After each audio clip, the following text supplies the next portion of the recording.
hetilai veli a chet sual na mun ani arin oma a he pum maya mase amana a chet sual dana soihi amak angrenga a driver chi a chuang kan tia a driver in a chet sual dana soi chu an nunga tangin ka motor nung lampang hi engin nge moni a choya aron the leng lop ni ber hian ka ria chuti chuan kong chak lama hian ka in pai chowa ka tuta ani atia he hetilai hi kong chak lampang a han tauna a motor chu ania ati hian kan zui theilovin a umta ni oil te po hi a botlenuar maya hianin chu ama po hian hetilai a tran pui tu te amaron huai tu tu te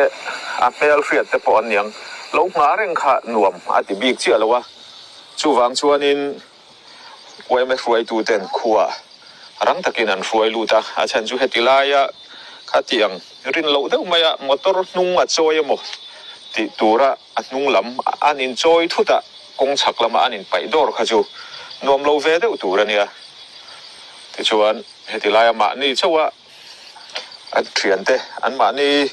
tran pui tu tur te lo a kha kho har thak dewa a hriat awangin troi pui no trua an ruai chhota ani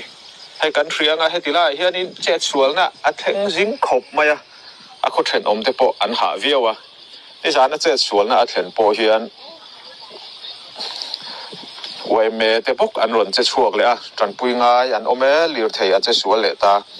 an tia e a windshield te po a ke nual te a hriata hei lai te po a khem ven won mai ani engenge ke hi a hriat chi alowa a windshield hi chu a than zok om takani a side glass te chu a ke arin oma he hetilaya dar thlang ke them kan han nuai ang hianin soi ta ang khan ai hetilai hi chet sual phone a accident prone area ania